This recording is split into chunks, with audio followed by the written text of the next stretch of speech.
like it. Find the treasure, they wanna find it now.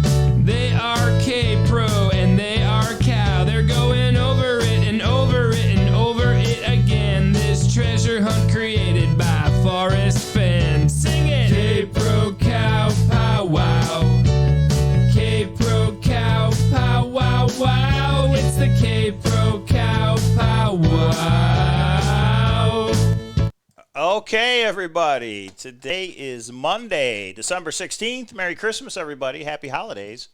But you guys know what we're doing. It's K-Pro Cow Pow Wow. But tonight is actually Kitchen Sink Mondays because we're going to show this Forrest Fenn clip with special guest Decal Thomas. How you doing, Decal? Oh, yeah. Terrific. Good to see you guys again. Yeah, it's been a while. I remember a year ago we were talking about the Jingle Bell Rock. Remember? Oh, yeah. Yeah. It's the last time I was on the show. It's a long wow. time. Yeah, it has been a year, hasn't it? So Yeah. half the show we're going to talk about Forrest Fenn, but we are going to transition to the Jingle Bell Rock, which is a treasure hunt going on right now in Las Vegas for $10,000. How you doing, K-Pro? I'm awesome. I'm coming to get it. Maybe Thursday, maybe Friday. Just everyone, I don't know if you heard, they said don't even start looking until Saturday. And I'm coming out Friday. I hope it goes all the way to the last day, like Christmas Eve. What better way to spend a Christmas Eve than looking for a treasure hunt, $10,000 rock out there somewhere? Yeah, it's real. It's definitely real. And if you better start looking as soon as you get to town, because my gut feeling is tomorrow or Wednesday, probably like Wednesday morning will be the radio. You know what we think about gut feelings around here. Oh, I'm pretty good at it. Okay, so we need to take a step back. So some people have said, even though everyone should know who Cowlazars is, everyone should know who K-Pro is, everyone should know who Decal is. People are asked, and then this interview, and then this quote, where did they come from? Oh my gosh. So we need to do a little intro, first minute or two to get everybody in the room anyway, and then we will deep dive into what we know and love from our favorite people, either Douglas Preston. Some people are like, who is he? You're not going to find the chest if you don't know that. And, you know, who is Forrest? Oh, my goodness gracious. So at least let us introduce ourselves. So I'll start. K-Pro, I go by Christy. I've been in it about 5 years, but about a year ago is when I kind of came out and said, here is who I am. I own hitofriches.com, or I'll talk about my guy in a second.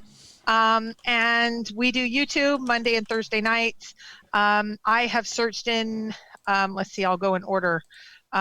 Yellowstone, Wyoming, New Mexico, Montana. I've not searched in Colorado yet. And I do wait in the off season until the next year. I do have the most special words on earth, the surprise words #1 to Christy. That's me, my friends. But everything else, we don't know. We don't know what he's talking about, but I have a great time. We'll talk about the thing that we're doing tonight, this new series we're doing, but that's a little bit about me.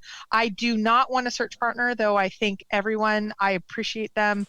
Mike is my search partner. I might have some people in the background, but that's all you need to know. But I do discuss, messenger me on Facebook. I'm Chris Thor on Facebook, and I am K-Pro, or they know me as the Hefe over on Hint of Riches. All things Forrest Fenn, about 100 posts a day. We had about 3,000 people check in today because Forrest Fenn has said when that treasure is found, he's going to announce it on Thor. And I believe him. If you don't, go away.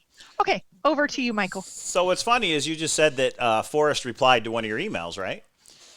Uh-huh. Well, he replied to one of mine, too, back when I was MDC 777 about the map. So I just realized he was replied to both our emails way back before we ever met him. So that's kind of cool. Or even knew each other. Meant to be. Here we are. All right, everybody. My name's Mike. I live in Las Vegas, Nevada, here with Decal, and not with Decal, but we're both in Las Vegas, Nevada. And me and K-Pro, we go live twice a week Mondays and Thursdays at this time, and we talk about treasure hunts, primarily the Forrest Fenn Treasure Hunt, because that's like the granddaddy big roller coaster in the treasure hunt amusement park. But there's other treasure hunts, just like the Jingle Bell Rock, and there's treasure hunts even other than that. So if you guys are new, subscribe to the channel. We go live on this channel, The Hint of Riches. We also go live on Cowlazars. And you never know when we're going to go live other than Monday and Thursday. Some people got upset when we just decided to go live because people are saying they're not getting notified for some reason. So make sure you subscribe, make sure you thumbs up the video, make sure you hit that little bell. And take it away, Decal. Introduce yourself. Tell us where you've been for the last year. Who are you? You stranger, who are you? I'm here in Vegas. I've known, surprisingly, I've known Mike for a very long time, probably before 2010, right? I think so, or right around there, yeah. Yeah, and so before Forrest Fenn put out the treasure, we knew each other in the Jingle Bell Rock. Yeah. And then Christy was, I was Christy's first friend in Forrest Fenn game, which is kind of interesting. It's true. And then, it's crazy. It's true. And I didn't have anything to do with them getting together, but I think it's really cool. And just naturally, we've been friends this whole time. Normally I'm on the flip side talking about Forrest Fenn. I haven't talked to Sean at all, but I'm sure he's fine. He's taking care of his family. Good guy, does what he needs to, you know. I've been in charge of the Jingle Bell Rock contest for years. That's probably why I got interested in Forrest Fenn, just because I thought it would be a similar puzzle-solving game. And, so I'm sure we'll talk about that later. And you can find me on Facebook. I also have fenntreasure.com. Look that up if you want to see my solution to the poem. And I just posted the link to your Jingle Bell Rock website as well in the chat. Yeah. So everybody go check that out. He's got all the clues there for this $10,000 treasure hunt that's going on right now. And he's also got a live chat room. And there's a lot of real fun people in that chat. So True. Okay, guys, I'm not answering calls right now. So, now's not the time to call or text when we're live, guys. No. I get those too. Isn't that funny? Because Okay, they know you're so- here and available. So they're like, why not send a text? D-Call is amazing because he has had a dedicated solve and he put all the details out and he said, here it is, right or wrong. And some people blow him up, but hey, you know what? He put out there what he thinks. So more power to him. I've put out some previous solves, not in the detail D-Call has, because once somebody says, oh my gosh, that's not it, I just move on. So I've moved on to 4 different solves. And then Mike and I met about a year ago when we were doing a fundraiser for a searcher, and we're trying to get a solve going. It hasn't totally hooked. Cynthia's trying to steal them from me, and I don't know what I think. I'm always true to K-Pro. She says, we're going here to look, and I say, okay, when are we going? So there it is. There you have it. Okay, so let's talk a little bit about the documentary because we're about 2-3 minutes out from diving into our quote. So let's see. Mike's had a YouTube. I love the one video where he's like, I didn't invent hip hop, but I was there when it was invented. It's not that one. It's not that one. It's the infamous yogurt video. It's the infamous yogurt. He was intoxicated, which he rarely is. So, but due to surgery, so it wasn't like he was just drinking. And so he's been YouTubing forever. I think one of the largest YouTube channels in the Fenn community. I did a forum for a while because I really wanted to get discussions going there, and then we came together and we decided Mike did coins, we're doing Chaseopoly, but we said, why not a documentary? Because there's so many out there that, one, focus just on boots on the ground, and there's so much more to this hunt, and 2, there's never been one by an actual searcher. So if you don't know a gentleman named Forrest Fenn, I'm sorry, you're on the wrong channel.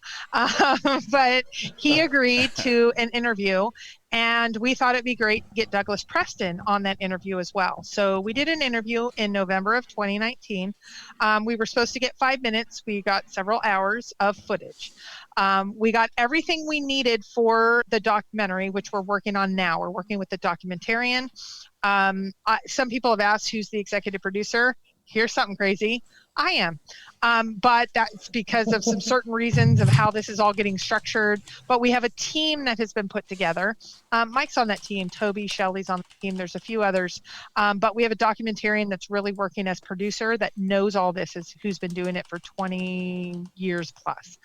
So usually what happens when we do these, when you do a documentary, is you keep everything quiet until it's out. Well, what we decided is we're calling this cutting room floor. I'll go back to you, William, in a second. Cutting room floor, which is where do we focus our documentary? And then are there things that, because we were hunters, and you know that there's been some questions by Mike, Cynthia, myself, that's who was at the documentary, and Alan, of course, who's the documentarian. We decided to give out a little early some of those quotes. Then we're hoping to do a trailer, and then we're hoping to do a documentary. That is our timeline. So we're trying to get these out as quickly as possible. I will say last week we were moving ahead of schedule. As of today, we're going to actually be a little bit behind schedule. We're looking for maybe end of spring to have this working and out and up and going. But we have plenty of quotes. Tonight, I will say it's one of my top 2 or 3 that I think when Douglas says, and he has been quoted in saying, there is something in this interview that Forrest has never given anybody. Actually, now that you say that, yeah, this applies, doesn't it? I've never heard him say this before, but it depends how you take what he says, because Decal had a different take on it. So, yeah, when we play it, we'll definitely talk. We'll definitely talk about it. I wonder why do you put so much weight on Douglas Preston? I mean, how could he possibly know anything? How does Douglas Preston say, I saw previous version and I found out versions of the poem and it was too simple, so I asked him to make it harder. Unless you know where the final destination is, how do you know if it's too hard or not too hard? Well, he doesn't know where the destination is, or he'd send somebody over to pick it up. But except if there's bigger things in store, like maybe a movie, and he shopped a movie. And there's some other things you may not know yet, Decal. $5 or $6 million in the pocket isn't bad at all. But I don't think Douglas Preston needs, $5 or $6 million. Right. But we did kind of ask him, like, would you go find it if you knew where it was? Anybody in your family? And he said basically he wouldn't want to end it. He goes, even if I knew where it was, he goes, I might take one item, but I wouldn't tell anybody. He said something, I'm paraphrasing, but he said something like that. Like, I want the chase to go on for 900 years. I wouldn't want to end it. So if you believe him. His next project is a treasure hunting book again, another one. So I think, and he is in the know. He has been boots on the ground. There's some nuance to what I'm saying, but we'll get into that. If you don't know who Douglas Preston is, he is a longtime friend of Forrest. He lives in Santa Fe. He is a New York Times best-selling author. He has Riptide. He has the Codex, and he has a new book that's coming out, his next one, from what I understand, all about treasure hunts. So he's kind of that thriller type person. He has shot the treasure hunting movie. He actually got it renewed once. He had a hook, got it renewed once. He might even put something out in this interview to say that it's still out there, guys. Something really interesting here. You know all the secrets, you know. And it's got me nothing. For those of you that think I have hints, I might have hints and nothing, run in circles. So we all got nothing. So those of you that are saying, one, we have super secret hints, it's fun. It's not getting us any closer to the treasure chest, because guess what? I'd go scoop it up. I would. And I'm not a scooping. So some of you know that I alluded to a big day today. Several of you asked me if I was boots on the ground. No, it was about my personal life. So it was nothing about boots on the ground. I am not going until late spring, early summer at the earliest, and it'll only be if I actually have a solid solve. So Douglas Preston wrote the foreword to Once Upon a While. He has said that there is a hint in there. We did ask Forrest about that. You'll see about that later. But not tonight. Wow. Not tonight, because tonight we have decided we have a new quote. So, Mike, I've been talking for too long, because now we're over. We're at 13. All right, everybody. We just ready to watch this thing, you guys? Because I think we do have a little bit to talk about. So, without further ado, here we go. And no audio issues, right? Right.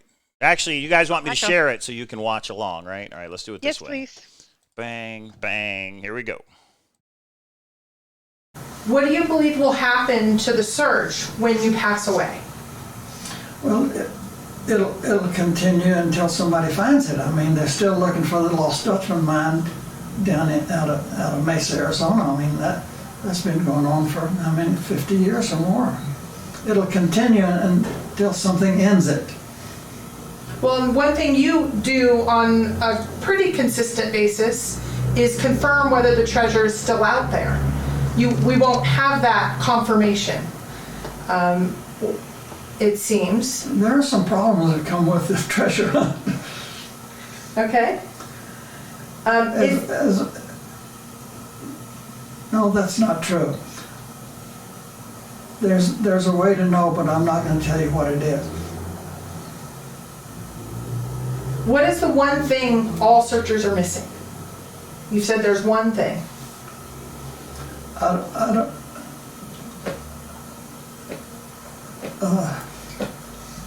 It's important to the story, but I'm not going to tell you what it is. The person I'm saving that for the person that finds the treasure. Okay. But it's significant, I think. It's significant. What did he say? It's part of the story, or It's part of the story, and it's significant.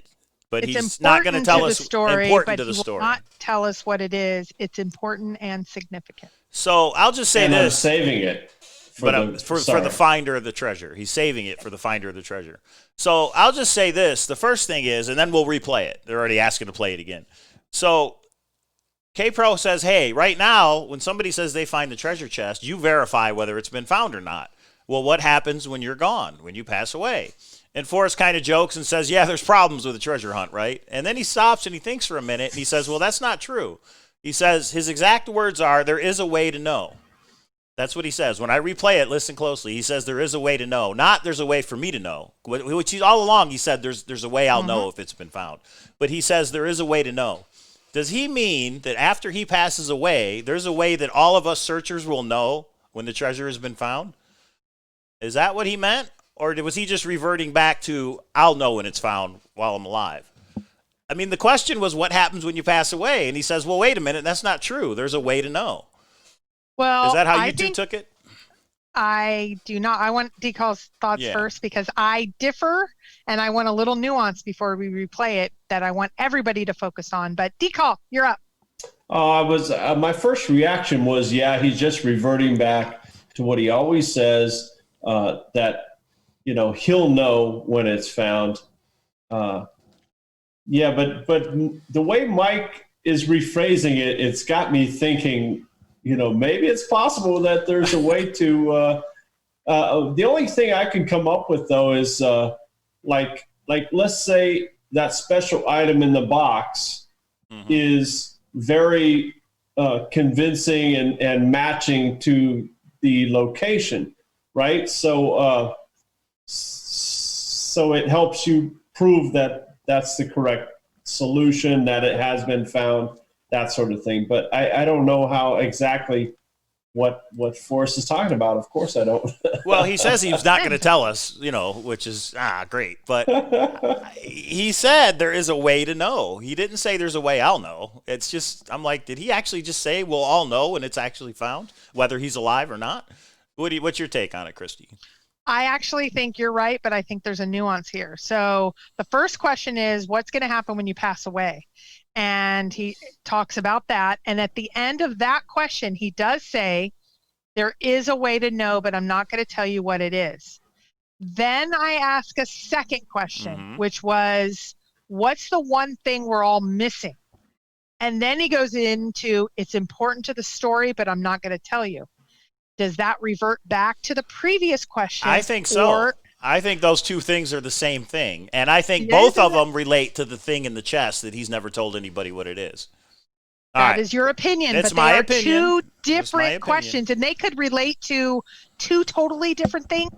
One could be one's in the box and one's in TTOTC, or they are linked enough because he does kind of revert back. Look at his body language when he's like, no. And he did this only, what I recall, 2 times where he said something and then he said stop or no, I need to restate that, which those are the ones that make me go, oh, what is he going to say? That's important. Yeah. Yes. Well, and the other ones. Oh, yeah. It does make you wonder, what is the missing story here, though? What is it that has not? I mean, because Forrest loves to tell stories, right? Right. And he's written so many scrapbooks and so many other stories, but yet we don't know this story. Right. Okay, let's listen to it again, everybody. Listen closely to what he says, and let's maybe we'll take a poll of the chat room and see what they think.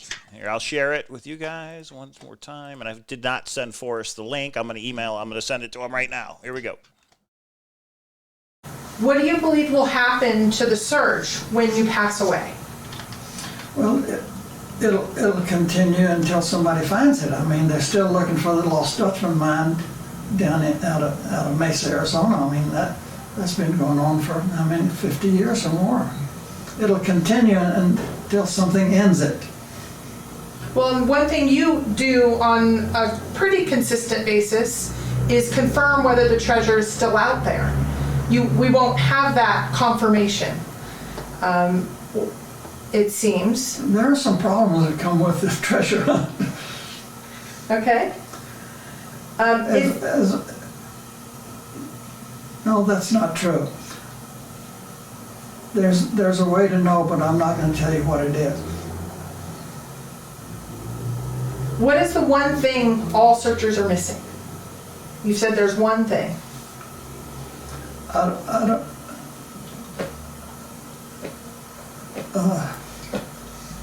It's important to the story, but I'm not going to tell you what it is.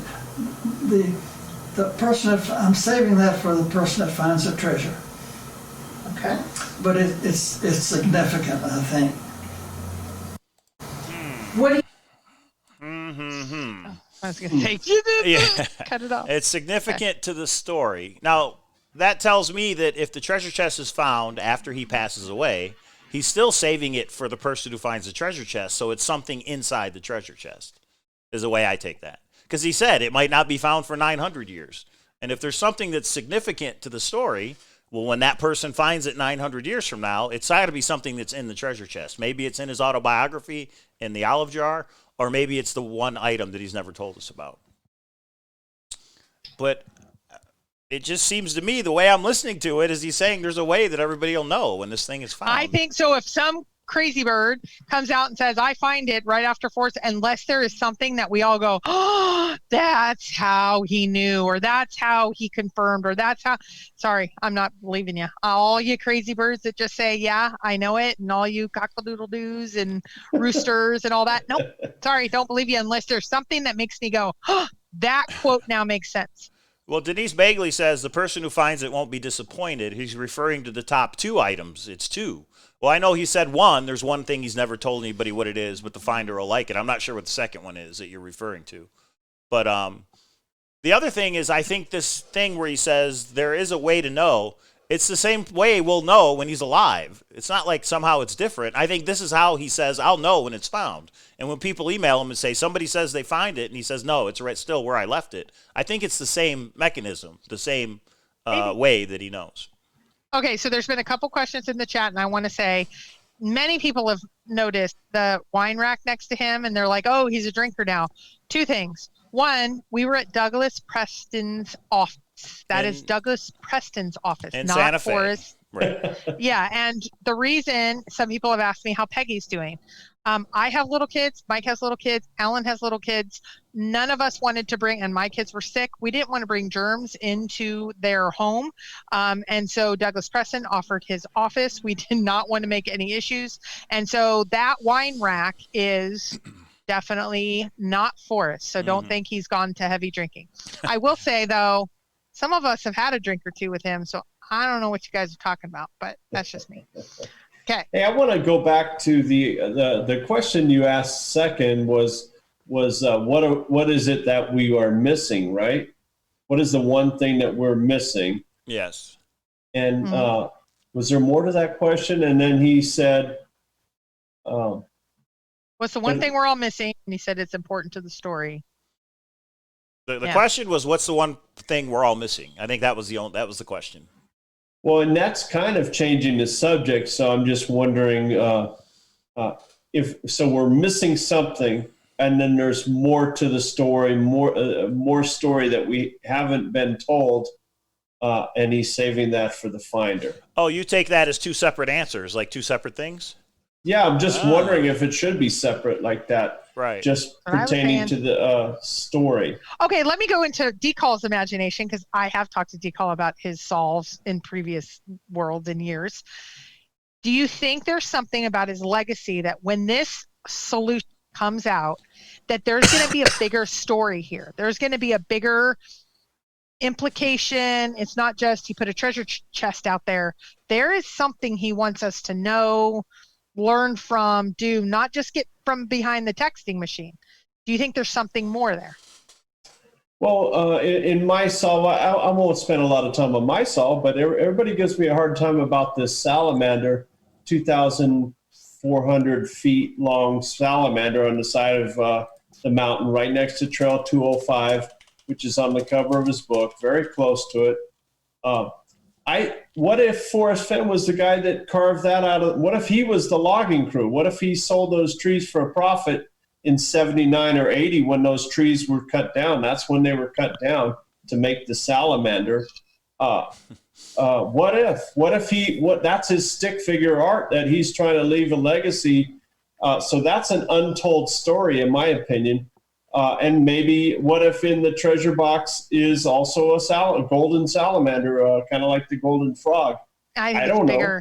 I think it's bigger. It could be. So I'm gonna throw out my conspiracy theory.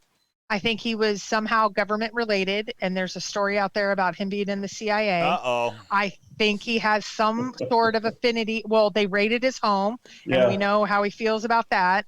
I think this is somehow like a stick it to the government. Like he found a way around something, and he's saying, look at BIP, I counterfeit stuff.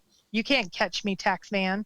I think this is a government. We're pretty confident that he flew over a lot of the canyons and valleys in Arizona, in the mountainous regions of Arizona. I know some of those places.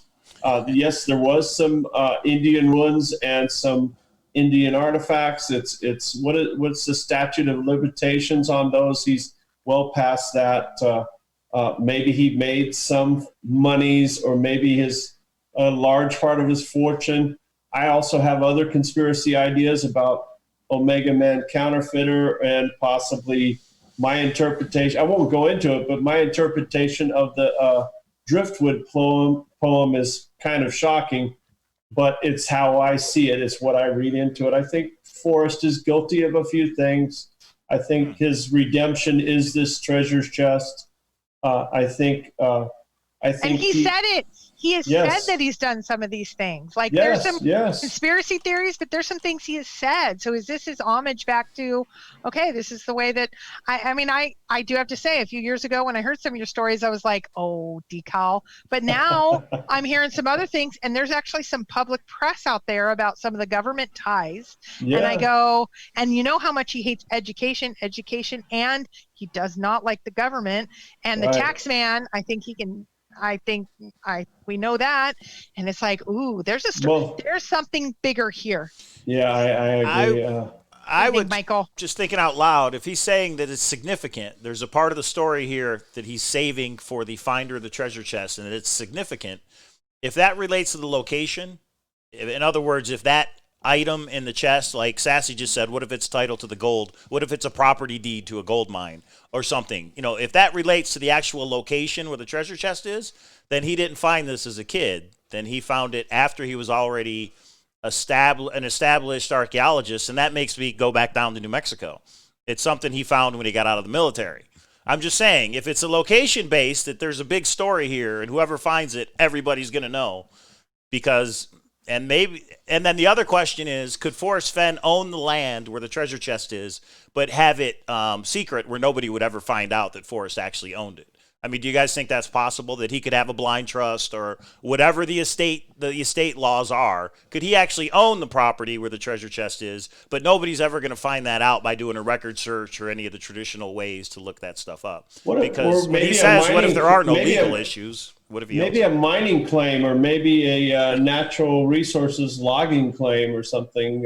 And not under his name. And something that somebody could do, like real estate agents, like some people that he is affiliated with on Center of the West. Like, I mean, there's so much. But this is where Beyond the Chase, that's the name of our documentary. Not because this is not just here's a poem, go figure it out. And it's a pretty simple poem. There's something more here in many regards. Start looking at collections, when you start looking at his previous lives, lives meaning the Fenn galleries, his time in Yellowstone, all of that. Well, he also had some time in New York. I mean, now I have some theories about that, but you can easily speculate that Forrest Fenn really lost his ass in New York with those sharks there. And he probably learned some very valuable lessons in the art business, and probably decided then that he's going to have to sell some less reputable art, for exactly what they are. Kind of like he gives that little speech about, who's the counterfeit now? If you love the painting when you think it's a Rembrandt or whatever. And that's the entire book of Bip. That's what it's about. It's about his dog counterfeiting and getting him $100 million. But who cares? Because it's exactly the correct thing. And Forrest just didn't know. There's something more here. And he's, like he says, he's a maverick. I called him a different name. And don't go there, guys. I called him a rascal. Don't think some people are like, you called him names. Okay, come on, guys.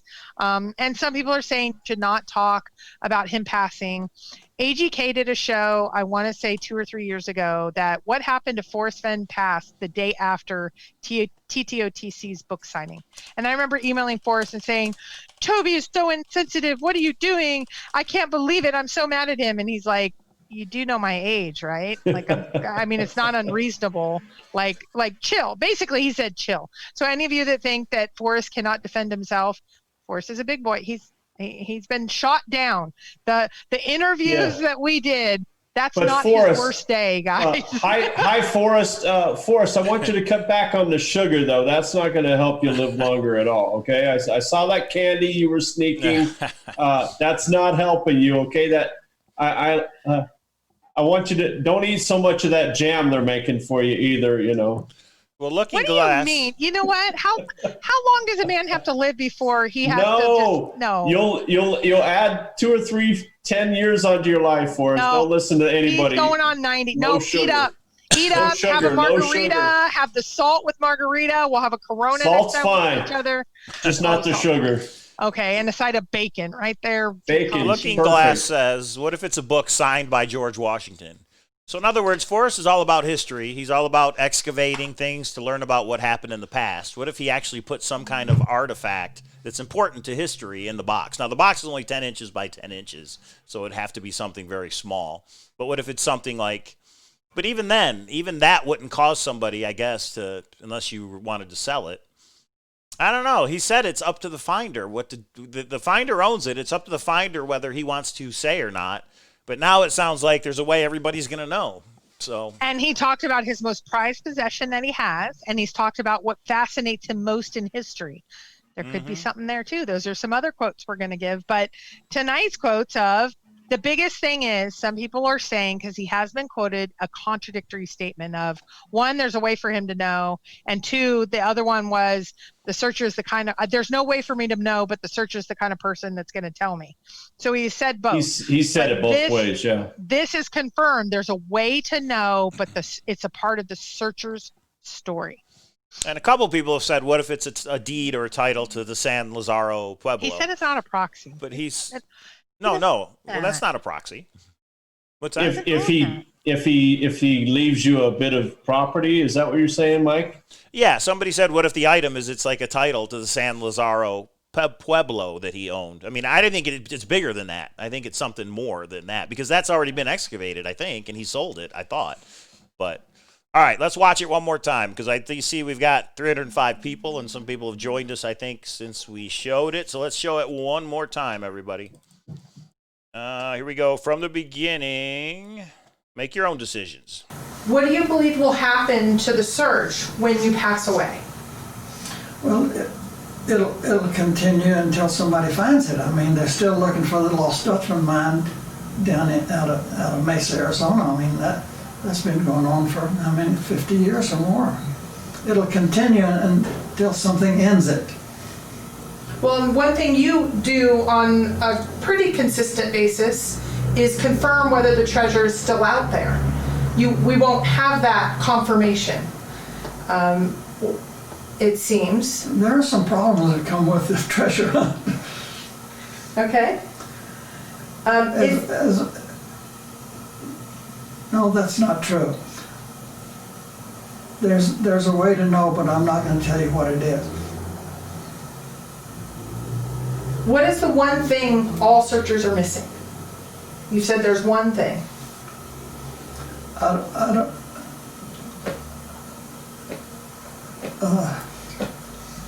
It's important to the story, but I'm not going to tell you what it is. The person I'm saving that for the person that finds the treasure. Okay. But it's significant, I think. It's significant. It's significant. And now, is that supposed to be something that nobody will ever know until they find the treasure chest? Or could that be, when he says there's an important possibility that a searcher using logic could determine, could that be that significant, that part of the story? I don't know. What do you guys think in the chat room? I think no, but I've been wrong. Now, a couple of people in the chat are saying that Forrest said there are 2 mystery items in the chest that will be important to the finder. I always thought there was 1. I haven't heard of 2. So if somebody could point us to that quote, Hey, Mike. Yeah. So I don't know how if when he released that photo of the treasure chest, that newer one with the watches in it, a clear picture of the dragon bracelet. And he mentioned that he took some things out. Maybe one of the 2 secret items was then revealed there. Wait, let's not say 2 secret items until we know. We know there's I haven't heard that item before. So if somebody could point us to maybe if there's that documented somewhere where he said it, or you already quoted it saying that the top 2 items in the chest. That was somebody from the chat room. I don't know that to be true. I'm pretty sure I've heard that too. I'm very confident about that. Okay. But that doesn't necessarily mean they're secret. We know one item is secret, and he did say the top 2 items in the chest, and we're not sure if the second one or any of them were revealed by that newer release of the treasure chest with the watches and stuff, because those were taken out. Maybe a couple other things were taken out. Well, I like Jimmy Fast, what he says, because he says, Fenn's unauthorized autobiography is in the chest. I bet it's different from TTOTC. That's one thing. And then I think there's something that's actually, that his family owns the copyright to. And then I think there's something of like significant value that makes anybody step forward. You know what might be a part of this kind of twist here is Forrest Fenn feeling the need to end his life kind of in parallel with the chest, like what if something in his autobiography is a confession of sorts, right? And maybe he would need to end his life to reduce like any criminal charges or shame on his family or something like that. I don't know. Well, here's something that I've often wondered about. No matter what has happened, before he got cancer, he obviously had that place in mind, whether it was 5 years before or 50 years before, it's one of those. Forrest is such a storyteller. Why wouldn't he have told different people, I have this magical place? If he really didn't know about the treasure hunt before he got cancer, why wouldn't he have told people, like, God, maybe not told him the spot, but God, he's a storyteller. Why wouldn't he have told people? Maybe he was going to tell people, but he just kind of was saying, what should I have this thing, this story, this big thing. how can I best use it as like a front page add-on for my gallery? He wants to do things in a big way. So he's like, maybe I can turn that into my treasure hunt, or he was saving it. And maybe that's why this this missing story is kind of yet unrevealed, is because he saved it for the treasure hunt. And maybe his gut feeling was like, what can I do with this? Just an idea. I don't know. So if it's the location that's significant, maybe he found something that's significant to everyone. In other words, when people find out, it'll be important. Like, hey, this is there. Let's say New Mexico, wherever it is. And then when he got cancer, then he decided, oh, well, now I'm going to do this whole treasure hunt thing. I don't know. I just don't know. Or it could be something in the autobiography. It doesn't have to be a confession, I don't think, but it could be something where he's releasing some sort of knowledge to the person who finds the treasure chest, and then it's up to them if they want to let everybody else know. But he said the person who finds it isn't going to be able to hold it in. They're going to let everybody know. Well, let me go back for a second. If he's saying everybody's not in tight focus of something a logical treasure hunter would be able to catch something. I'm paraphrasing. Why hasn't he talked about his special spot before 1988? Maybe logic says he has. Oh, that's logic says that ties into what Douglas something. Preston said. Do you remember? It has to be his watering hole. It has to be Sandler's, which obviously can't be Sandler. It has to be something significant already to him, because if it's not, it doesn't make logical sense. Why would he have hidden it beforehand if it was that special to him? And True Believer has a statement that ties in exactly with that. Shout out to True Believer, who we met up in Yellowstone.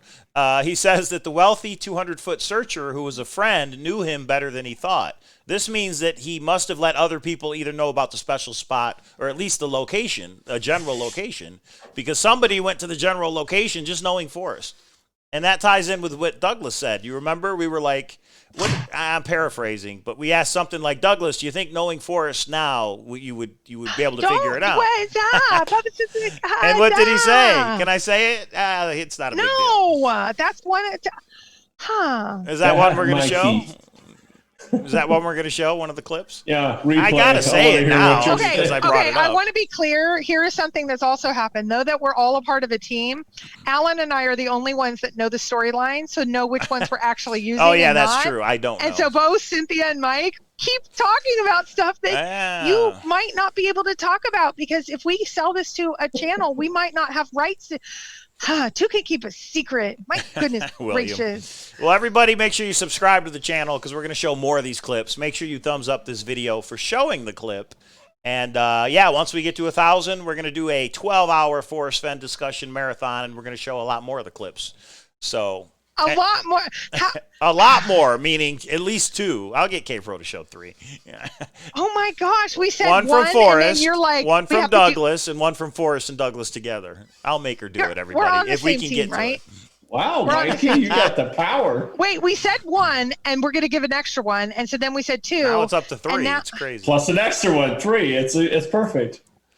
AJ says, read 2 trips above. Let's see. 2 trips above. Jenny Kyle, weekly words. You will like the top 2 treasures in the chest. F. Posted September 30th, 2016. Okay, then we stand corrected. So he did say that. You will like the top 2 treasures in the chest. Well, we know why he wants the bracelet. We know that. Oh, shoot. We do know why? Oh, now you did it. Now there's another clip we got to show. Okay, so we might know why he wants the bracelet. And then I thought you were good at poker. You're showing you're not having a poker face at all. Just go with let the water roll off your back, and pretend like it didn't happen, and no one will know. Can we erase this video? So anybody go into the World Series of Fenn, when K-Pro raises, just fold. She's got it. Just fold. I so cash more than you. Don't even talk about tournaments. All right. Billy Price says, Mike, you brought it up. You got to say it. So I will say it. In Douglas's opinion, it's not anything now about Forrest. You had to know Forrest back then, meaning like maybe the 80s or when he was a kid. He was like helping know Forrest back then. Did I mess it up? Handled that. Well, yeah. I may have. That's why we You don't. have That's to- why we show the clips. We don't talk about them because I may have got that totally wrong. But Douglas was like, not now, but something about Forrest back then may help you. In Douglas's opinion, how would he know? We don't know. So that's all it was. Yeah, I'd love to get my hands. I mean, on the other versions of the poem or anything that. Yeah. I mean, do those actually exist? I mean, Christy, what do you know about that? Oh, we were you there? We I'm not asked saying that nothing. question. We asked him that question. Oh yeah, well, hey, I have these psychic powers. You know, I know Forrest Fenn. We'll show that clip on the marathon, everybody. There, another one. I made another promise. It's crazy. Make sure you guys subscribe. You know what? We're never going to get this out. This will only become big if you think about this. If we can get this storyline picked up, let's say on Netflix, and then Forrest is kind of like Amazon Prime, whatever, or History Channel, whatever. Yeah. This could be something much like back in the day with the Today Show that Forrest then comes on consistently. Though it's fun to have 320 people in chat and talking a little bit about this and that, if we give every single thing away, we're going to lose the documentary. We haven't given Michael, away the huge things. Hey, Michael. Come on now, hang on to your poker face. You didn't reveal anything, okay? We didn't reveal anything. That's what Decal said. That's what I'm saying. Never lie. He's a religious The man. Joe Rogan podcast. Good one, Michael S. I like the Joe Rogan podcast. All right. Should I play the clip one more time? Because we are going to transition over to the Jingle Bell Rock. There is a real $10,000 treasure hunt going on in Las Vegas. Did you see the 6 p.m. clue, Decal? I just looked it up. No, but they'll let me know. Oh, it's there, and people are upset. Here's what it is. Let me look it up. People do not. What faces north is east-west. Wow. What faces north is east-west. What the heck does that mean? So we'll have to look at that one.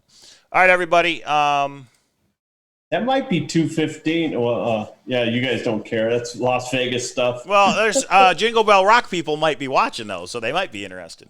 There was a couple of people that were asking about they've gone drowned out by Forrest Fenn fanatics. Shout out to Mira. I just got an email. Mira contacted me and said, I need a copy of Once Upon a While, but Mira lives in New Zealand. So she just emailed me and said she just got the book. Thanks a lot. So I shipped a Forrest Fenn's Once Upon a While all the way to New Zealand. Okay, Hold on. Hold the presses. What? Sturmworm, we just became friends again, and we were not friends because you're like, it's going to end 2 weekends ago. No. He means the Jingle Bell Rock.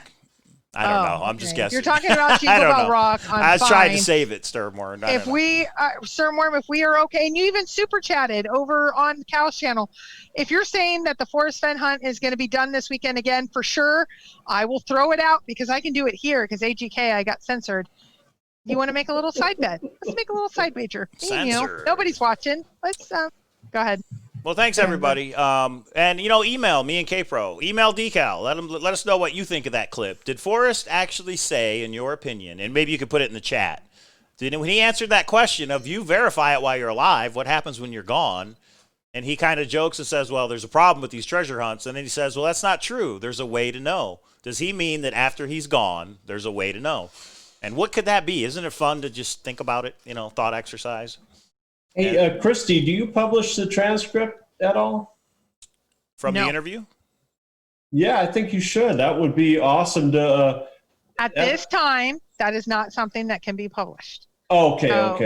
Yeah, because that is part of the shop. We're already going a little bit astray. It's funny because you give an inch, you take a mile. Usually what happens is you get the documentary out. First you get the trailers out, then you get the documentary out, and then you may give a couple of cutting room floor clips.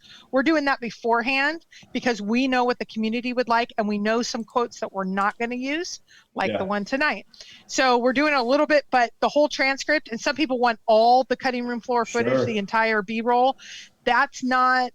we're already a little bit off, and here's why you don't do that, because... No, I get it, yeah. I mean, I should have realized that, yeah.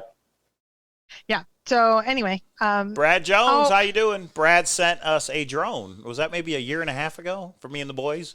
Yeah, that's awesome. I remember Brad. Thanks. I was gonna say it was we before we were we. I didn't even know you back then. Yeah, right. We And meaning D-Pro me and has the boys. a couple of gifts, and I want to thank everybody so much. And Czar also got us some tickets for me and David when we are out in Vegas. I want to say thank you. We are a little bit behind. Some things have been happening in our worlds right now, and so we're trying to get caught up. But maybe I'm going to ask him about one of these clips. You know what? I told him we're going to talk about one of these clips, and he's like, I want to focus on the poem. I'm like, in your face. Yeah, in my face. So I'm like, okay. So and we'll see. So K-Pro won't be available Thursday, but maybe I'll talk K-Pro into letting me show a new clip on Thursday on the Cowlazars channel. We'll see. I'll probably go live. Maybe it'll just be a Q&A or something. Or maybe I'll just go live and show all the previous clips. People have wanted them in one long clip together, so maybe I'll do that and just show that Thursday on Cowlazars. We could do that. Should I show them all now? And then the last time when me and K-Pro went live over the weekend, I said at the end I was going to show the clips, and then I ended the stream. I didn't show any clips, so sorry about that. That wasn't on purpose. That was and Mark Connor, did you ask Forrest Fenn if a person was close? Yeah, I asked him about a lead searcher, and he says that's a wait. Hold on. Can I play the clip? Can I play the lead searcher clip? Oh yeah, of course you can. But here's what I want to summarize. Oh yeah, that change clip. it. Boom. There we go. Boom.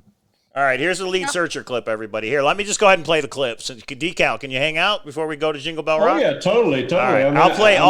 I'll play all the clips that we've released, everybody. And you guys decide. You guys put your own importance on them. Here we go. We do this. Here's the lead searcher clip. So for God's sake, hang on a minute. Hold on, guys. I can't do it through OBS because of that darn echo. So we're going to do it old school. We're going to do it this way. There we go. The community is dubbed a lead searcher. Do you believe there's a lead searcher? Define that term. What is a lead searcher? The searcher closest to the treasure chest? How in the world would you know that you were the closest? If you know that you're the closest, why don't you get the treasure chest and go home? As far as I'm concerned, there's no such thing as a lead searcher. And I don't know where that phrase originated, but...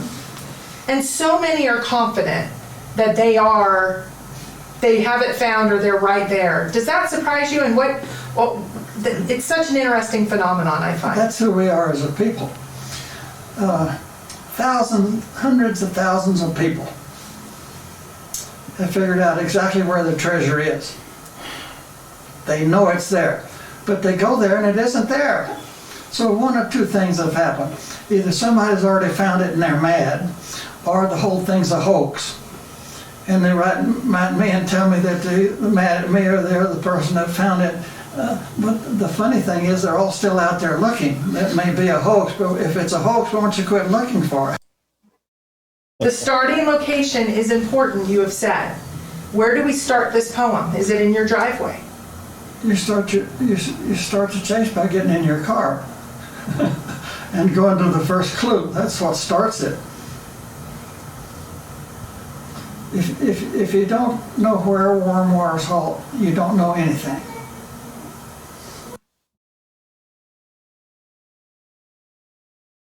You have been very generous, both of you, with your time. Can I ask one question, Forrest? Just one? Can I ask one question? Yeah. Do you still believe there's a word that is key that searchers should focus on? Yes. And is that word in the Well, poem? you said one question.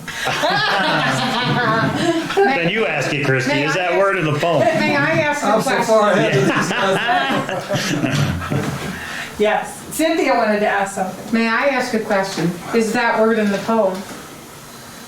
Now that was two questions. You asked if you could ask a question. Was the question. And you thought I was bad. I take you literally. What's your question? Is the key word in the poem? Well, that's what he asked me. No, he asked you if there is one, and you said yes. My question is it in the poem? There's one word that will help you more than some of the others In the poem. in the poem. Yes. All right. Thank you, Forrest. That's pretty big for searchers. But you got to have all of them. One is not going to take you there. Yeah. Well, I've been asked 100 times, which is the most important clue in the poem? it's so obvious to me the most important clue is the last one because you're holding the treasure. How could you say any of the other clues are more important than that one? I'm a maverick, aren't I? What do you believe will happen to the search when you pass away? Well, it'll continue until somebody finds it. I mean, they're still looking for the lost Dutchman mine down out of Mesa, Arizona. I mean, that's been going on for, 50 years or more. It'll continue until something ends it. Well, and one thing you do on a pretty consistent basis is confirm whether the treasure is still out there. We won't have that confirmation, it seems. There are some problems that come with this treasure hunt. Okay. No, that's not true. There's a way to know, but I'm not going to tell you what it is. What is the one thing all searchers are missing? You said there's one thing. I don't.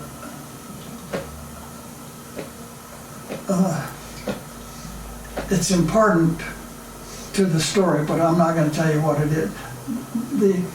The person I'm saving that for the person that finds the treasure. Okay. But it's significant, I think. But I'm going to say this, that in what Forrest just said now, sitting in that chair, I believe a very significant clue was said. But I'm not going to say what it is. Thank you.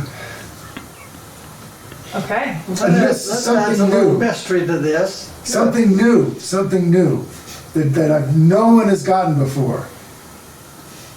Okay. All right, and there you have it. Those are all 4 Forrest Fenn clips that we've released so far, plus Douglas Preston.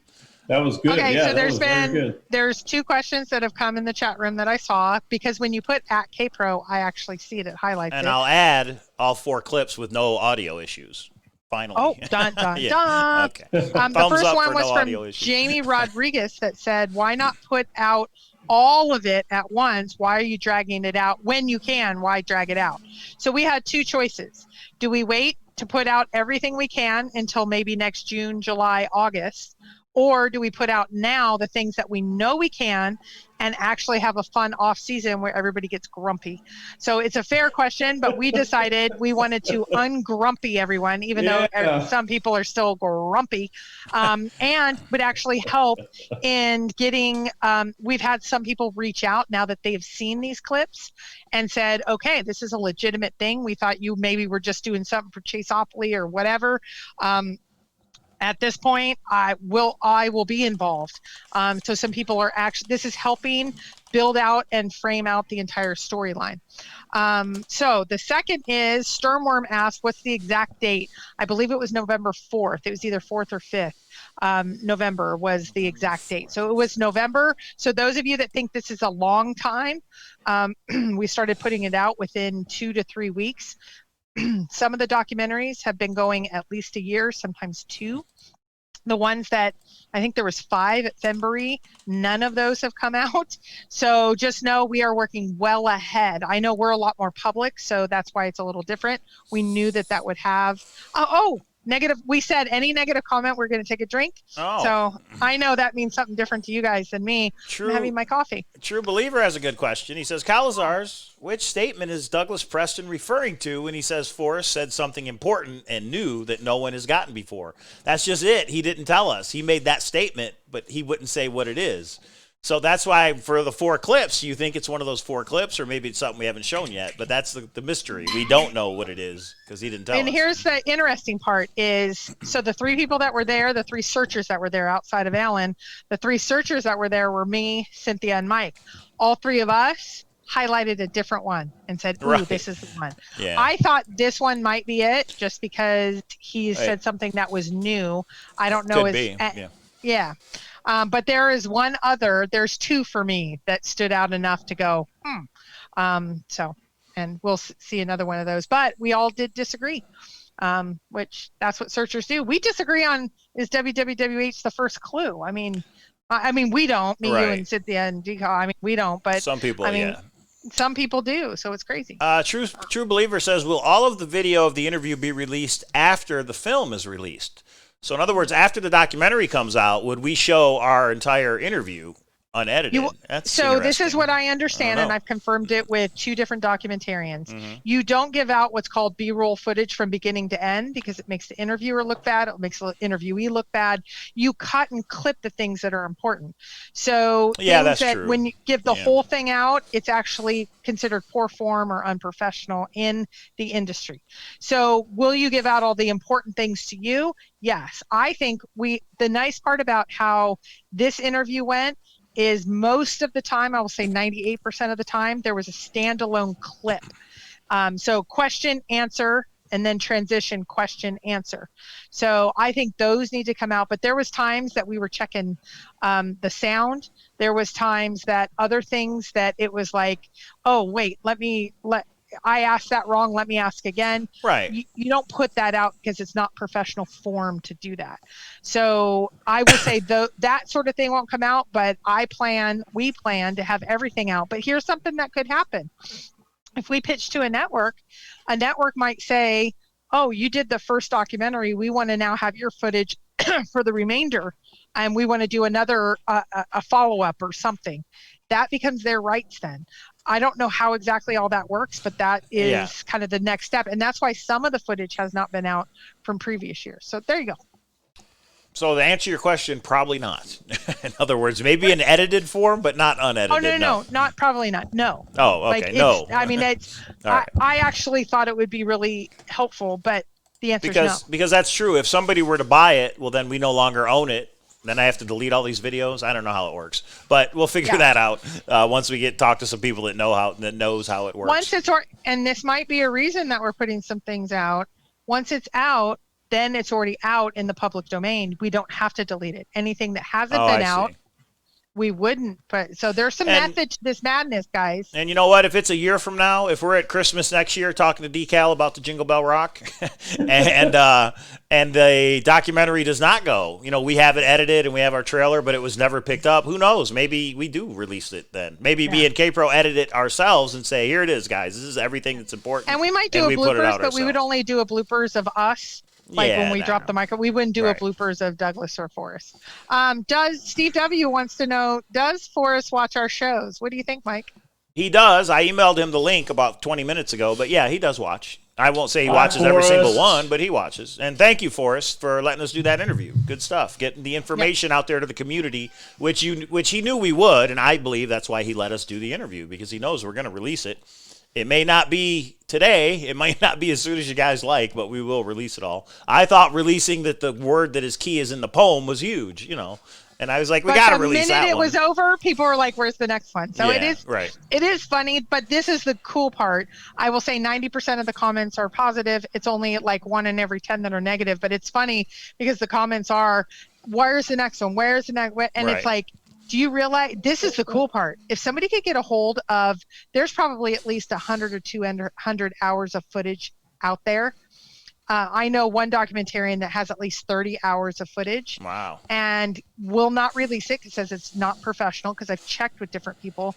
Wouldn't that be cool to have? And what has hit the cutting room floor when it isn't a searcher and they're not willing to put it out? Yeah, there's probably some great inside great inside scoop there, because they have no idea what's important. They're not really looking for these mannerisms, this body language, these micro expressions, but we're all looking for these micro expressions, or when you start a sentence and you start to say something, those are important because those are real parts of the communication that I'm really interested in.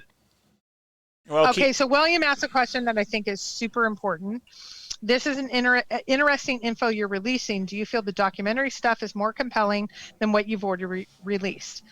So here's the interesting part. When we are storyboarding the documentary pieces and even the trailers, we don't want just Fenn searchers, because we'll get 300, 400, 500 watching it right away, and then maybe a few thousand, maybe 10,000. How many people have watched some of the interviews? But that's nothing compared to, that's nothing with what we want. If you think about a Netflix, if you think about some of the big things that take off, so the things that are the most, the quotes that would be used are not the quotes that are the most interesting to searchers. Forrest talked about a few things that for the searchers might go, yeah, we already knew that. And I guarantee they're going to go, that's not new to us. But for the general audience, it's a bigger thing. Because the whole point of the documentary, in my opinion, is to get it out to people who have never heard about The Thrill of the Chase or Forrest Fenn, to get it out to a bigger audience. Yeah. Go ahead, Kate. I didn't mean to cut you off. Yeah, no, exactly what you're saying. So I will say there might be something interesting, but it's not going to be, I think the most interesting stuff is the stuff that we will put out over the next couple of months. I think tonight's one is pretty interesting because it makes me scratch my head. There's probably 5 or 7 of those that make me scratch my head, but also those of you might have some that you scratch your head, or some of these are a nothing burger. Like somebody said, nothing burger. Okay, it's a nothing burger to you. So maybe they all are like that. I don't know. Kiwi Road just said, the word that is key is not in the poem. It's a word that will help you more than the others. In other words, the way he took what Forrest said is that it's not in the poem. When I watch it, I take it that Forrest is saying it is in the poem, because that's specifically what we asked him. But everybody has a different interpretation. Everybody can take it. I mean, if you're reaching that far, trust me, that word is in the poem. I agree. And what's interesting about that is what word in the poem could actually point you to something, right. If you gave more attention to that word, we know all 166 words very well. Which one? But I'll give you an idea what might be it. I think the first word is, or the key word is the first word as, which I believe is a Yellowstone, arsenic, and the last word is also a Yellowstone. If that's a possibility, I'm not saying I'm correct. Both of those, first and last word, point to Yellowstone. That's very significant. See, I think it's one, and I think it's a noun, and I think it's either in the first stanza or the WWWH line. So it's interesting because I think we all have a different, and some people don't even think it's in the poem. Some people said it's contentment, you had a nothing burger. Great. But here's the cool part. We're not sitting and dwelling on nothing, meaning we might have a nothing burger, but at least it's a burger. Otherwise, we'd be sitting and going, Scrapbook 92 that he put out 3 years ago, or did you guys see the new clip about, or the new reporter that didn't know what they were talking about and said this or that? At least we have a burger. It might be nothing to you. It might be something to you. It's a burger. Uh-oh, we got a question from Covert One. Is Decal joining the show going forward? I have always wanted to be on this show, but Monday nights are my family night, okay? And gotcha. And that's our only reason for a conflict. And then Thursday nights was flip side, and Sean doesn't call, so. There's a third. You're not putting you on the spot. There's a third minor detail that my wife hates the Forrest Fenn Treasure. Happy wife, happy life. Yeah, so that's the other reason. But maybe I would love to be on here more often. Maybe on Mondays, maybe on Thursdays. I like this early show. It's fine. I can still fit it in on Mondays early before 8. Yeah, it's early for us, which is not bad, right? So, yeah, you're always welcome to come back on. Yeah, let us know for sure. Especially with the Jingle Bell Rock going on, which we are going to transition to, everybody. Sassy's been posting clues left and right. So, Sassy, email me, because I only caught a couple things of what you posted. She's saying what she thinks the north, was it say north faces east-west, I think was the newest clue. DeBear wants to know what's up with Sean and how is he doing, if you know, Decal. No, I don't know anything. I've always been reliant on him to call me. Sure, I probably have his cell phone unless he changed it. I figure he's a busy man, taking care of business and taking care of family. I'm not concerned because he's kind of fallen off. Before. I think it's healthy for people to take breaks. I really do. Take breaks from YouTube, take breaks from the treasure hunt. Anything that's a hobby. It's good to take a break It's from. not the same as a family priority, you know? Of course. There's other things that are more, you got to have priorities in your life. You got to There's be other very things that are more realistic important. about what you're doing with your free time. No, exactly. Oh, but wait, thinking of FenTubers, Fenny Bones. Fenny Bones, yeah. I posted it in the Grand Adventure. Forrest Fenn's Grand Adventure on Facebook. Go join, everybody, if you want to know what this whole Forrest Fenn Treasure hunt's all about. Those of you that don't know, every couple of days, actually, I'm not embarrassed to admit it, put in Forrest Fenn on YouTube and then go to latest release and you will see the latest ones out there. Fenny Bones put something out today, and subscribe because then you get the announcements, but that's when you'll know if a new tuber is out there. There's stay-at-home dad or stay-at-home husband. He actually went to the Raleigh meetup. He's here in Raleigh. Cool cat. He talks a lot about tennis though, so it's only like every third or fourth one that he talks about Fenn. Still love you, but I'm not into tennis. But Fenn one's awesome. Well, when we do the marathon, I'd love to take 1 hour and maybe every 5 minutes a new YouTuber comes on just to introduce themselves. Say, here's my channel. So if we could get Fenny Bones to come on, that would be pretty cool. We'll see. But we got to get to 1,000 subscribers first, and the only way is for you people to hit the subscribe button. 924. By the end of the year, I want maybe. Oh, that'd be a good goal. January 1st to get to it by January 1st. If we get it by January 1st, we will put an extra and I don't know if you're thinking of the one I'm thinking of. The one that is making Cynthia re-question her search. I was going to ask you to let me show that Thursday. I guess not. I guess I got to wait. Okay. That one's coming out if we get out. Once we hit 1,000 before December 31st. Oh, yeah. Okay. Okay, wait, hold on. Sorry. Blue Fox says it's hard to compete with K-Pro and Cow. You don't have to compete. Yeah, it's not a competition. Everybody has to say it's actually better for tubers if there's a lot of us because then they all recommend to each other. We want as many tubers out there as possible. And when you say something like Violet is out there and she said, I believe in 9 sentences, which is what Sean says. Yeah. I totally disagree with her, but I am loving her videos. And Christy Forrello put one out, and Christy, I loved it, and she got on the treadmill and she put 20 pounds and she went so many miles. I think it's cool. The more the better. There's no competition, even if we go on at the same time, which I don't personally think we should because I think it's good for everybody. But even if you do, who cares? More the better. Christy Fiorello is her name, right? Fiorello, yeah. Yeah, she actually got an email from Forrest. She emailed him, and he emailed her back and said, yeah, I watched it. So Forrest does watch the YouTube videos. If you guys didn't know that, he definitely does. Well, and she was like, how did he already watch it when I hadn't sent him the link? I'm like, he searches. And think about it. If somebody's making YouTube videos about me, I'm going to watch them. You know what I mean? Good or bad. The Bear's got a good one. He said, make more YouTube accounts, and then everybody can subscribe. I'm not suggesting anybody do that. But when people have 10 different forum accounts, why not 10 different YouTube accounts? So go hit subscribe for each one of those, would you? The Hint of Riches and Cowlazars. It was really cute. Somebody said, would you unban me from Thor? And I'm sorry. And they kind of explained. And I said, okay, who are you? And they named 6 different accounts. I'm like, really? I'd be like one can be unbanned. Yeah. Well, no, they have to make a new account. But I was like, thank you for the honesty because I think they know I could do an IP check. But I just thought, wow, that's dedication. But anyway.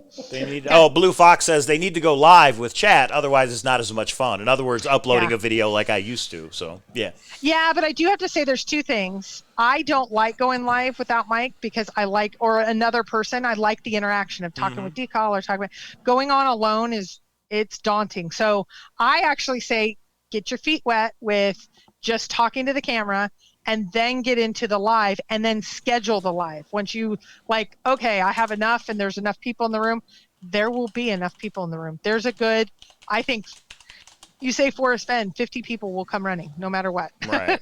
So, and then it'll come over time and I'll jump in. I'll try to say hi, but then you have to get into moderation and all of those things. So anyway. And Justin just said, Cowlazars, why is Cynthia rethinking New Mexico? Well, if only we had Super Chat on, I might tell you. But no, I can't because it's a clip that we're not going to show. We are going to show it just down the road, probably for the marathon maybe. Is that what you said? Yeah. If we get to 1,000 by January 1, then we'll show that clip? Is that what you said earlier? I said why she's rethinking her search state. You just kind of... Oh, no, all I did was read his question. That's his question. No, but you Forrest is so 20 steps ahead that you gave... Okay, goodbye, everybody. We're dealing. Don't with show the- your hand. All right, let's transition to the Jingle Bell Rock. Decal, for those of you who don't know, I'm gonna let you explain what the Jingle Bell Rock is and what the history is here in Las Vegas, Nevada, not New Mexico, Las Vegas, Nevada. Yeah, the Jingle Bell Rock has been going for many years. I think the oldest ones that I can remember were back in the 90s. Far back? Oh, wow. Well, it's actually was at a different radio station before that. So there's a very long history of this Jingle Bell Rock, and it's real, and it's not rigged or staged. The radio station puts the rock out, and if you find it and bring it in, you'll get a check. You won't get cash. You'll get a check like 2 to 4 weeks later. So sometime in January, you'll get a check for $10,000. That's awesome. Last year, I actually found it last year, but there's a catch to that. I was invited out there by Dennis, who found it, figured out the clues last year, and he called me at 10 p.m. and you were live on our show, and you said, there's somebody who thinks he knows where it is. We're going to go tonight. And I thought, yeah, you're crazy. And you guys ended up finding it that night. Well, I get a lot of those phone calls. Yes, they call me cheater, but I get a lot of those phone calls. But Dennis, he sent me literally a picture of that same exact spot as the picture clue, this all-important picture clue.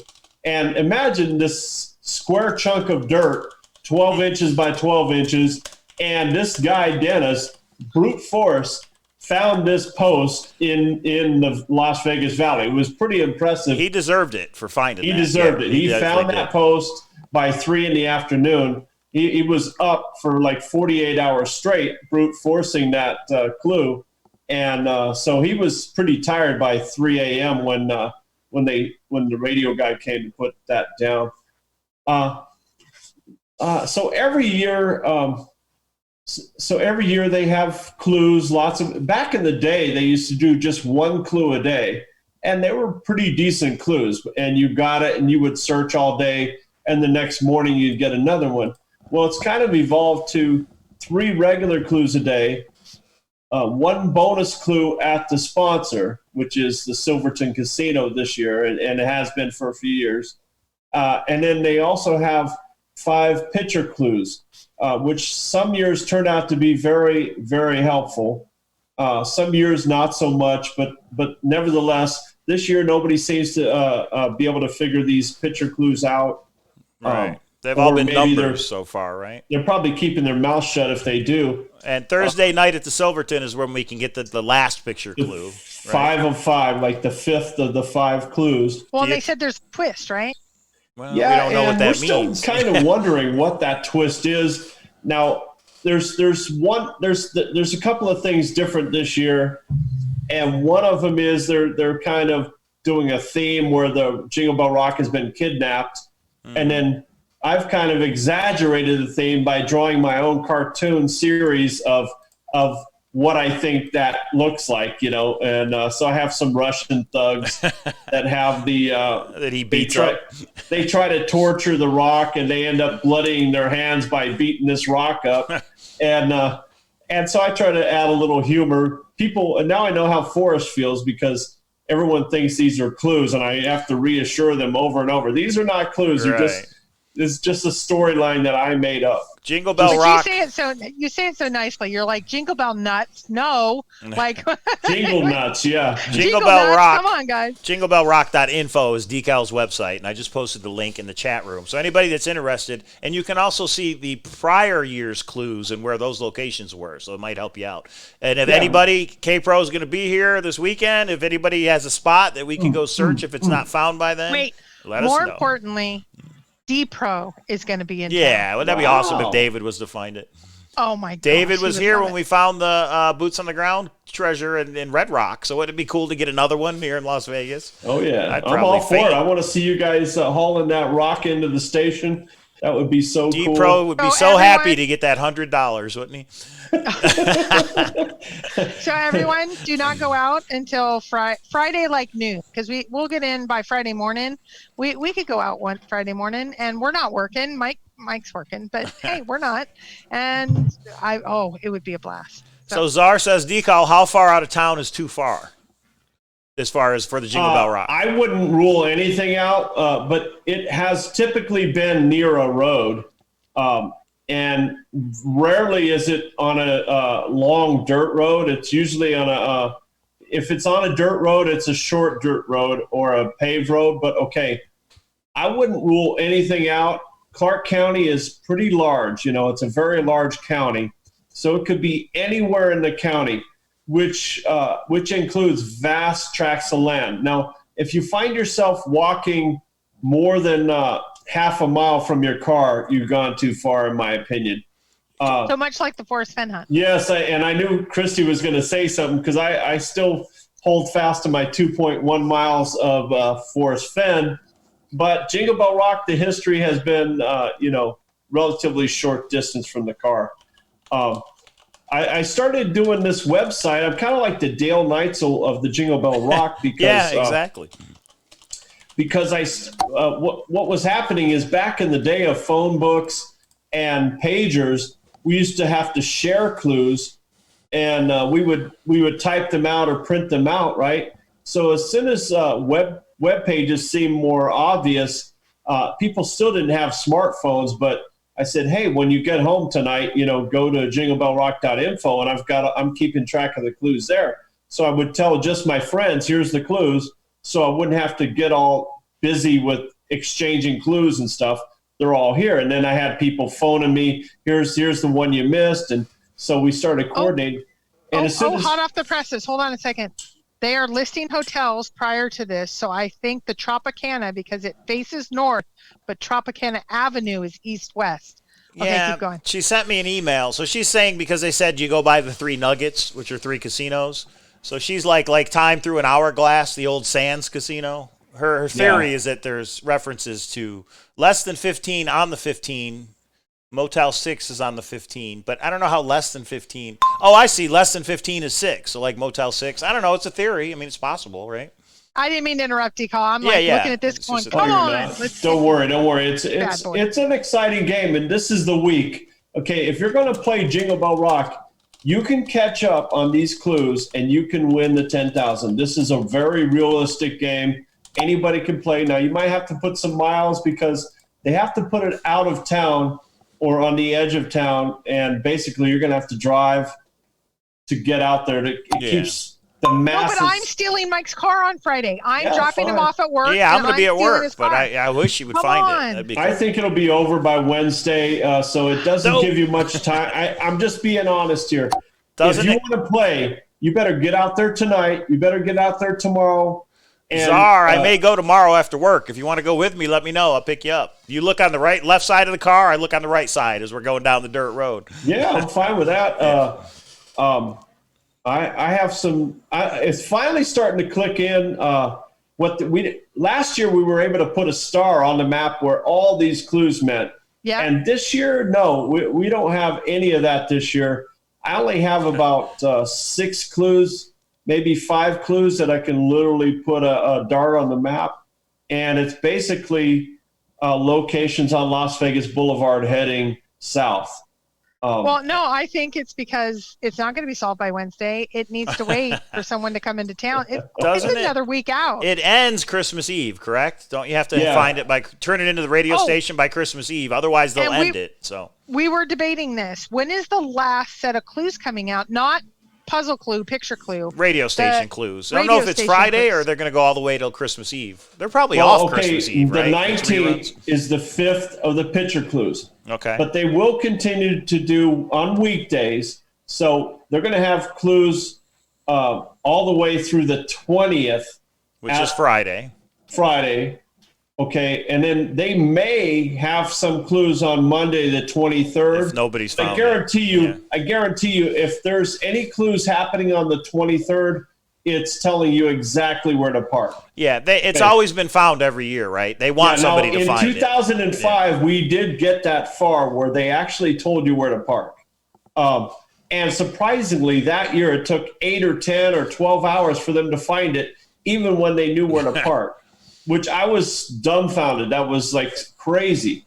How did they? It wasn't even overly well hidden. People just didn't comprehend where it was. I don't know how. I had to work that day. I was so mad. But right. There's such long stretches of desert in Vegas. I mean, it literally can take you hours to find it, even if you know the right road, because it, could be anywhere. D-Pro he's like a hound dog. He'll find it. JBR Princess is in the chat. She says hi, Decal. Ooh. Yeah, Cam, you guys know Cam and Derek. She won it 2 years ago, right? They found it 2 years ago. 2017. Awesome. And she says she's hot on the trail. Damn it. Oh, yeah, she's good. Quit giving all the clues, Sassy. She's going to go get it. Cam has got the right goods. She knows exactly how to do it. Yep, and I got a good feeling about you, Cam. Keep it up. Well, JBR Princess. That's her name, Big Cam. Yeah, JBR Princess. And Evelyn Curie, was it? Just said start at the top means stratosphere. What if these are casino references? Wouldn't that be something? If we just broke it here on the Hint of Riches YouTube channel? Trust me, most of these ideas have came up many times. Yeah, that's true. But there's this weird combination. Like you start to say, okay, this works with stratosphere, but this works with the northern border of this county. Right. Or this works, like First Things First could be First Street, could be this old Spanish Trail, could be the Mormon Fort, which is the first building in town. There's a lot of ways to look at the First Things First. And Czar, the Clark County reaches all the way to Laughlin, all the way up to Moapa, all the way up to Indian Springs, right? I mean, Clark County is a large area, and I really hope they would hide it in one of these out remote places.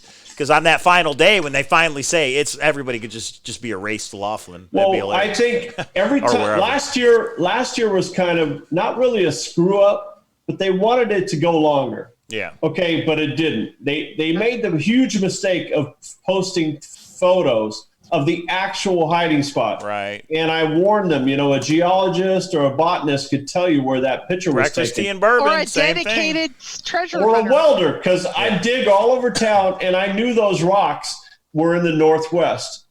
Just from a photo, it's not that hard to figure out. You got to be optimistic, but this year is going to be kind of an overcorrection from last year, so it's going to be harder. That's why these so they're not going to put anything out that's going to hone in until at least next Saturday or Sunday. So everyone, take a break. Take a break.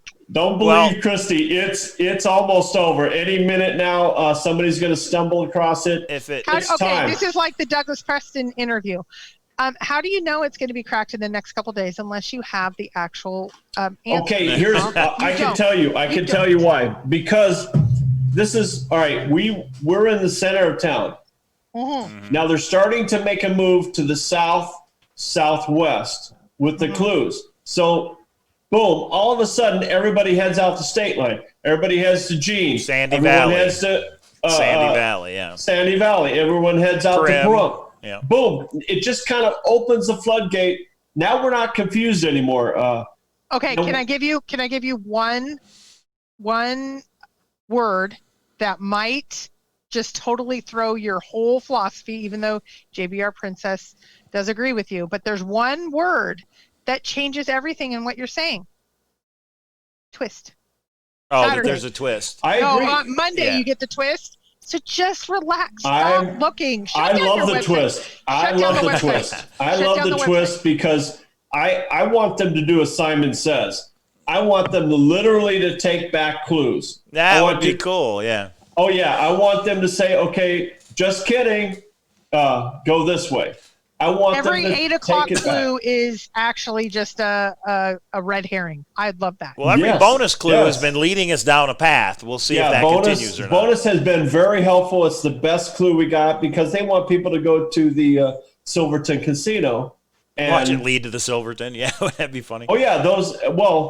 And actually, the clues right now are very close to the Silverton Hotel in alignment. So So Jimmy Fast, they hid the rock last Friday. It's been out there since Friday. It's waiting for somebody to find it.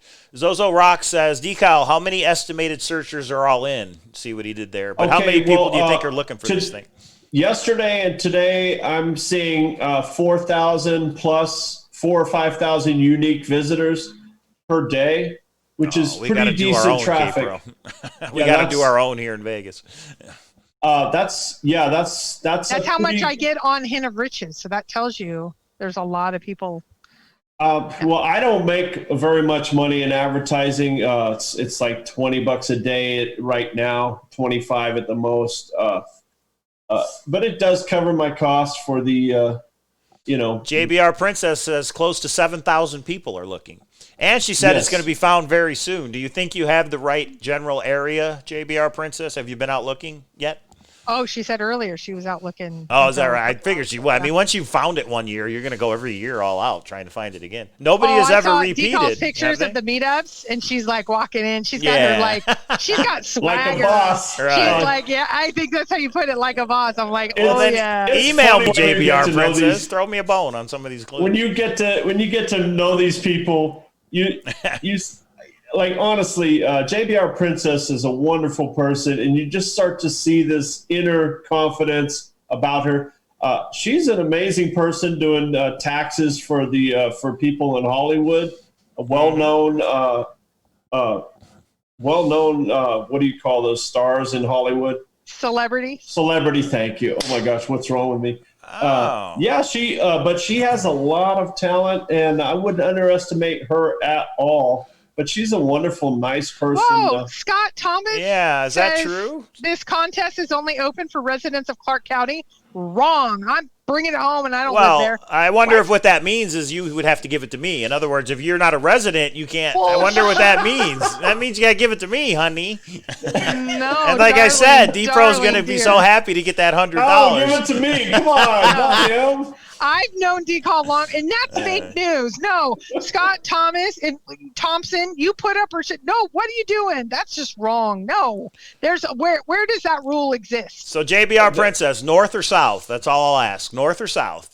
I think it's obvious it's south. No, east or west. I want to know her east or west. Of the 15, of the 15. Southeast or southwest. Come on, it's gonna be. She's gonna say southwest. Well, I know people are looking around those magic rocks, those 7 rocks out there every year. Like the first day, everybody looks around those. Yeah, I guess just because it's. And Captain, he's probably one of the nicest people with those kind of things. Like he just called me honey. He's just not as open as I am about the things that I say. JBR Princess, email me if you would, because I think after work tomorrow I'm going to go look. So I don't know. We'll work something out. But when K-Pro's here, if it has not been found by Friday, K-Pro's going to drop me off at work, and her and David are going. They're taking the car and they're going based on whatever the clues are. I would love it if Christy, if you get a chance to go out, I would be thrilled. But I'm very, very confident. It's tonight or tomorrow night. Think so? Or tomorrow. Wow. Yeah, that's it. Don't be imagining it's going to go longer. This is the crunch time. This is take down the website. I'll call the radio station. Come on, let's work together. It's a child. Blown up at that point. Yeah. The problem, and I always say this: if I didn't do this site, somebody else would. So it might as well be me. That's right. You can't stop social media these days. And since I got started way early, no one can compete with all the content and all the work I've done to build this site up.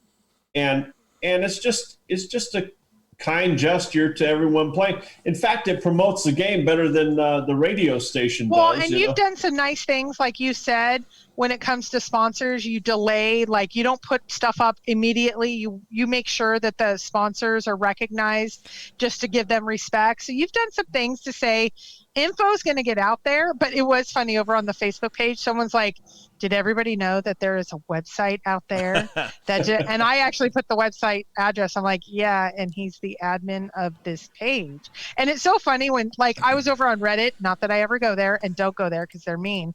But somebody was like, can you believe this person that said, it was like the 1 mile comment, they don't know what they're talking about, this and that. And then I responded, and then someone responded to me, oh no, she just seemed like this and that. And I think it was Sternworm that came on and said, do you know that you're talking about her to her? Like, I just thought hilarious. of you, Decal. I was like, yeah, they're talking about Jingle Bell Rock to the guy that owns the Jingle Bell Rock. I get a laugh out of it. But it's good to be humble. It's good to be, helpful and courteous. Czar's going to go out with you, Cowlazars. Yeah, Czar, if you need help, my lunch hour, you let me know what time, and I'll take my lunch, and I'll be there to help you move. Czar is from Vegas? Yeah, he lives right across the street from me, which is how I met him. Nice. Yeah, it's kind of funny. And I've already offered, D-Pro and we move stuff. So you've been super cool to us and a friend. So yeah, if you need extra hands, we are. Sometimes with moving, it's like, I hate to say it's like cleaning my house. When I have to clean by myself, it takes me 3 hours. When I recruit kids, it only takes me an hour because there's like power in numbers. So we will come over, move whatever you want. We'll do our Decal, thing. we should have asked you to advertise Chaseopoly on your website. I didn't even think about it till just now, but that's all right. Well, send There's me a always graphic. next year. I'll put it on right now. It's a treasure hunting board game. Come on, who doesn't want Chaseopoly? Let's throw the Chase Send board me any game. graphic and I'll post it. I'll email it to you. Yeah, I'll put it up. Oh, there's one. Yeah, I'll send you an actual picture of the game if you want to put it up for sure. Yeah, no, anything that we can, whatever Christy's got on her background, I'll post that. With the, just give me the link. Yeah, well, we don't have a website yet. That's the problem, is we got to start working on a website. But we have at least the picture, or give you the PayPal address, I guess. I don't know. I'll send you an email. You do whatever you can. And somebody just bought a game today, so I'm going back to the post office tomorrow, which I had to wait 30 minutes in line today to get out 5 games. But that's all right. We put out the ornaments, and we put out and it was funny because when we walked in, I was filling out all the custom stuff, and then we were the only ones in there, and then I turned because it was like 11:40, and then I turned, there was like 5 people in line. I told D-Pro, go over and get in line, and then the line was out the door. So anyway. I wonder what these clues mean, though. It just seems odd. Yeah, but JBR Princess emailed me, at least even if it's just a general idea. I know you're probably not going to tell me what you're thinking, but general idea or something. The Sassy will, because we're going to split it with her. She has the mind of a treasure hunter. She's much like JBR Princess. She actually has one under her belt. Yeah, David Blaine. That's right. We do have some finders of treasures here on the Hint of Riches channel, don't we? Yeah, AJ was in here earlier, too. Yeah, right? Has AJ found a treasure? Oh, the gold medallion, nice. Which Copper Dan now owns. Dan's just a collector. Dan was in the room earlier. I don't know if he's in there now. Remember their trade at the World Series of Fenn? Yeah. Do you remember when I walked over? Well, don't go to a dark place. Maybe to a dark place. Maybe Christy, somebody will bring a gold medallion at this year's World Series. I want to ask you something. Is Forrest Fenn going to do the 6 questions again, even though he probably said he wasn't? We didn't ask him that. We didn't ask him, but I will say I did ask him about, he always says he's stepping back and then he doesn't. Yeah. And he gave a really interesting answer to that. I personally think, and hopefully he doesn't do the opposite just to prove me wrong, I think he's going to. I don't think he can step back as much as all of us say we're going to. We're not. It gets taxing on him, and some days he's feeling great and some days he's not, And if he's feeling up to it, he'll just throw another. Some days he has someone break into his house with an axe. Some days he has someone sue him. No, that guy's still in jail, I think. Yeah. I don't know. Evelyn Curry says it's at the Sloan shooting range. Is there a shooting? I guess there is a shooting range down there somewhere. I don't even know what's down. Yeah, right behind there, right? Whichever way they're shooting. Yeah, back there. Right. Nice. That actually happened one year.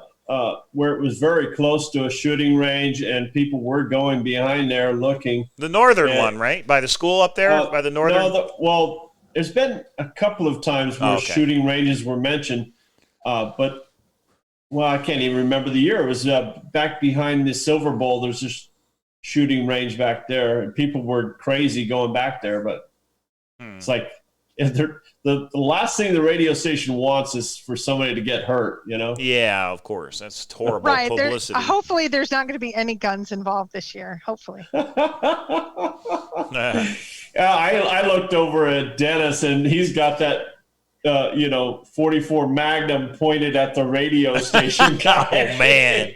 Larry Martino. That yeah, and I been was bad. like, what the heck? But he's got better instincts than me. He's a police officer.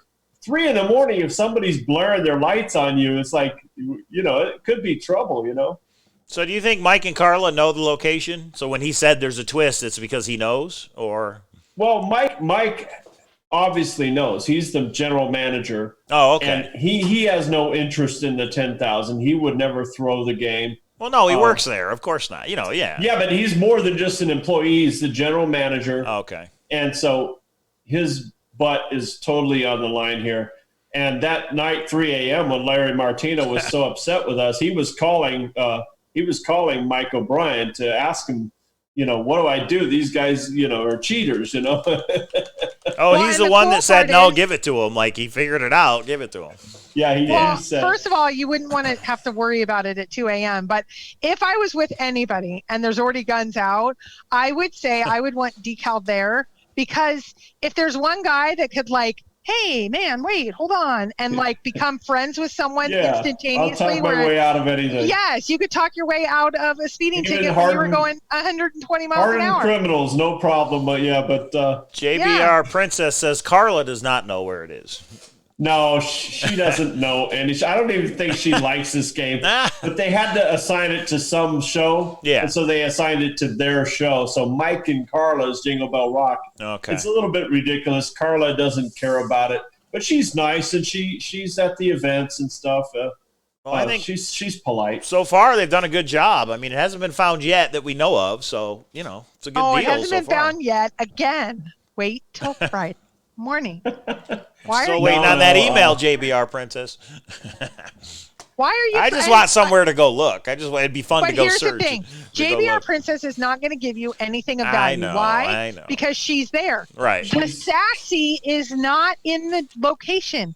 The Sassy is a treasure hunt. They are equal, but one probably will share. Even though JBR is super sweet, she's in it. Right. I get it. Okay. But she can give some general ideas. Alan Kelly was texting me and calling me about the Jingle Bell Rock. So was Stephanie. Yeah, she hit me up on Facebook Messenger. Yeah, Stephanie from the forum that we don't talk about anymore. It was good to hear from Stephanie. Haven't heard from her in a while. The MySpace of the Forrest Fenn Treasure Hunt. Yeah. Right. Well, and I don't know if you noticed, she was asking about the secret stuff. She was asking, how do you get permission? I responded to her.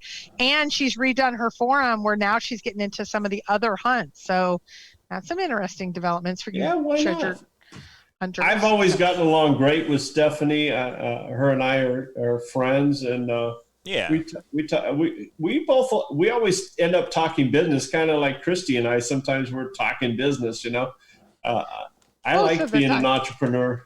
And I think treasure hunts, treasure hunter at heart, even if it's a treasure hunt, you're not going to go look. You want to get involved. You look at the clues and you talk to somebody that does live there to say, what about this? What about that? But even last year, I was very close to where Dennis was looking, and it proved a point to me that just because there was construction going right there, that was my main reason for not looking over there. But Dennis didn't let that hold back, and so he went right on past this construction site and started, looking for the post over there. And that was the road up to Mount Charleston? Is that where it was? It's like there's a frontage road that ends right there. Sloan Road? Something like I don't know what that okay. frontage road is, but it's basically the Mount Charleston exit off of 95. But there's also a frontage road, and then it ends, and then there's a dirt road that heads over to the power plant, kind of power station thing there. Okay. That's where the Richard's saying McCarran Airport. That's where I'm flying into. So they put it nice near the airport for me. Thank you. Thank you. Stark Willow says, is there anything that indicates how you might be able to twist the current clues to have them say something different? Every year, the clues seem to have a double meaning.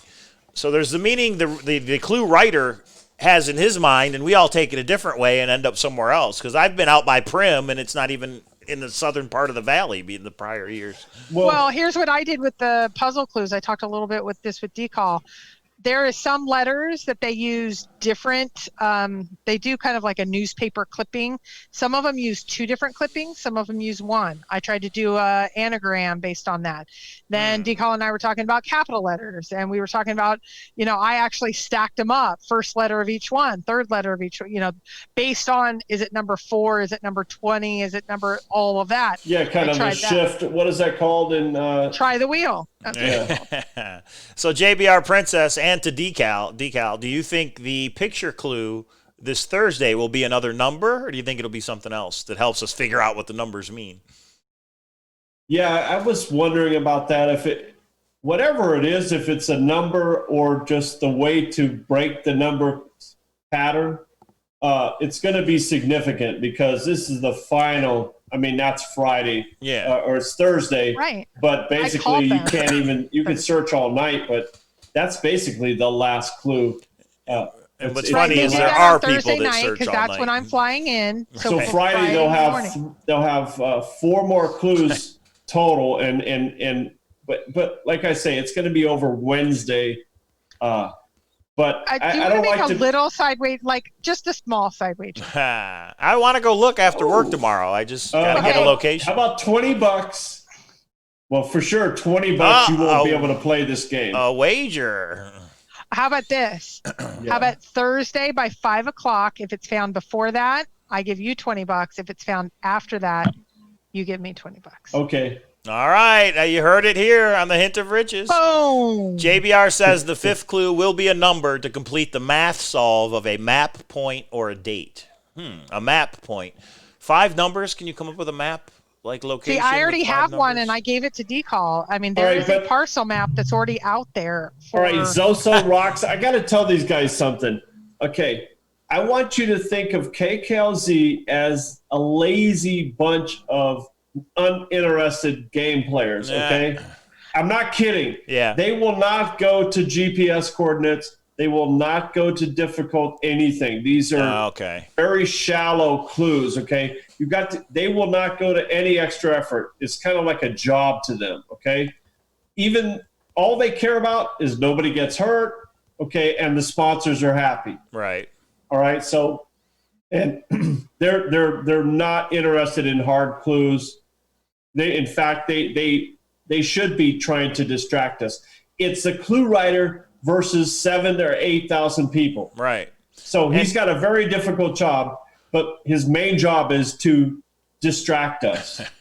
And what I hate is at the end, when this is over, they don't explain the clues. They only have the finder on to explain how they found it. But the person who writes the clue should give an explanation for what he had in his mind when he wrote these damn things. There's an opportunity. That's what we're going to be for, because that's what we did last year with the 2 cheaters, Decal. And the 2 cheaters. So that's what we're going to do this year. We're bringing the cheaters on. Didn't you I have to admit, when he said that he can't believe that we cheated and that we run the whole game, I'm like looking around at 3 a.m. like, I don't cheat at anything. Cheating, you're there. I don't know anything about cheating. That's not what I do at all. Didn't you get a gun out of it? Didn't he give you a gun or something like that? He did. That's right. He early on that evening he said, "Yeah, I'm going to give you $1,000." But people say that every year they're going to give me, and I'm like, "Please don't give me anything. I don't want anything."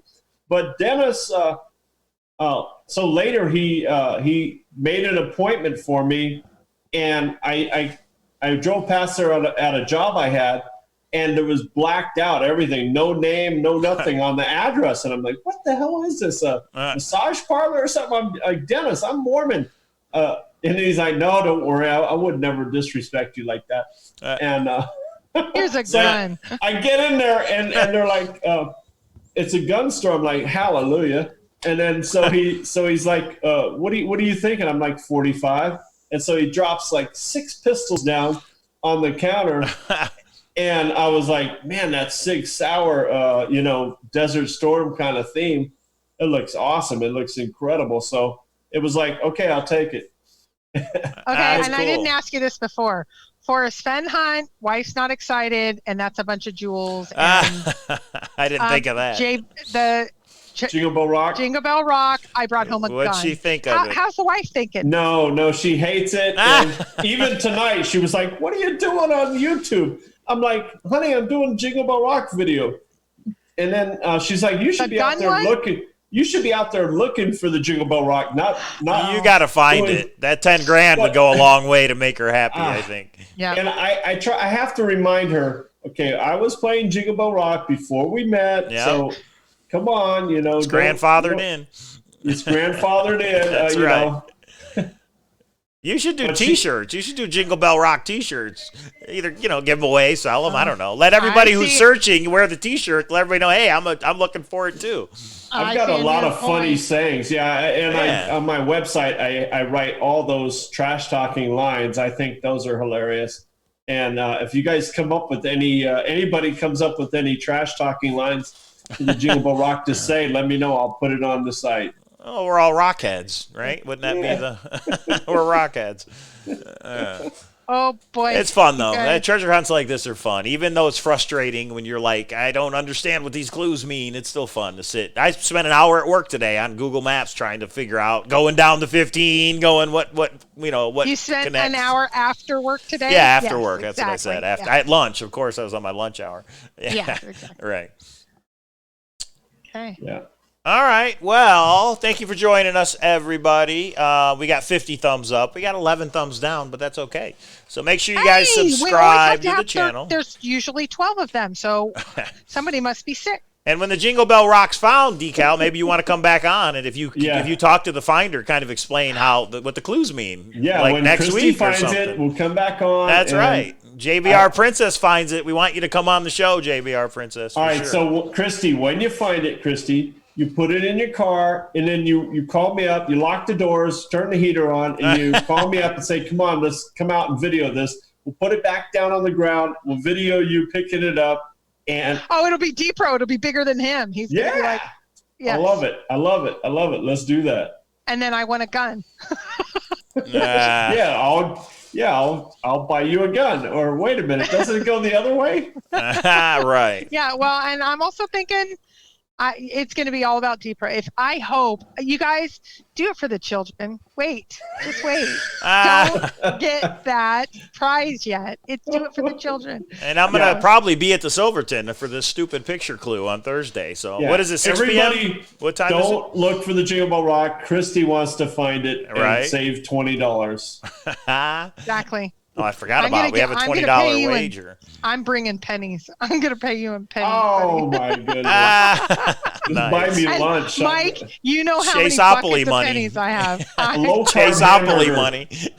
How about 2 low-carb hamburgers? That's $20. Oh, my goodness gracious. Okay. Is there an age limit on the finder? I don't know. In the rules, you have to be a certain 18, age. yeah. 18. Definitely 18. Clark County resident and 18. Scott Thompson, if you are spreading erroneous information, I need to know it. Where does it say you have to be a Clark County He's saying the rules on the radio station page. Well, that's why you give it to me and we go together. So it's technically in my name. But I've got the rules marked on jinglebellrock.info. Do you have to be a Clark County person? I could see that. I could see that being in there. No, don't worry. Just hand it over to Mike or me and we'll get it taken care of. But there's taxes. No, that's not the point. The point is, I mean, it can go under the business, but I don't know. So if it is found, Decal, come on the show Thursday. Maybe we could do it Thursday and talk about where it was found and the clues. Sassy's saying it does say you have to be a Clark County resident. Yeah, I could see that. It is a contest, right? So they have those rules and all that fun stuff. Mike pays the taxes and gives you all the 10K. Yeah. Something like that, Hooli. We'd work out something like that. I was robbed. No, you can find it. Don't worry. Oh, okay, guys. Mike's so finding this bad boy. I want to go tomorrow. If I can get a location, I'm there. I got a big electric lantern. Christy's finding it, and you're turning it in. Decal's so picking up what I'm throwing down. We're here. Mike so doesn't think I'm funny. I didn't hear it. Sorry. People are emailing me now. They're different ideas. So, all right. Okay, everybody. Thanks for joining us. We hope you like the clip that we showed that Forrest Fenn. And JBR Princess says she only paid a couple hundred in taxes. So anybody who does find it, JBR Princess can help you out with those taxes. Can you Can you write it off as gambling losses because it's a contest? I wonder if you're like, Vegas, you win something, you're Only like, if I you're lost from that Clark much. I'm going to County. consult with JBR right. Princess. For sure. Dennis said he's paid $3,000 in taxes, and he gave $5,000 in donations. So what? Well, you got to know how to write it off, I think. Yeah, I don't think he wrote it. He better get some consulting there. Tony Rusi, stop being difficult. I showed all the Forrest Fenn clips with no audio issues, no echo, so you guys can check those out. Yeah. All right, everybody. Thanks for joining us. K-Pro Cow Powwow. Thank you to special guest D-Call Thomas. Hopefully you'll be back on. House. And, I think we'll all be out there looking for the Jingle Bell Rock tomorrow if it's not found. We'll see. Yeah, you better get out there tonight. And wear some thermal underwears if you're going. This weekend, you're working, you need to be responsible. So maybe this weekend. All right, everybody. With that, we're going to end it. We'll see you guys Thursday, 6 p.m. Good luck for anybody looking for the Jingle Bell Rock. See ya. Clark County residents only.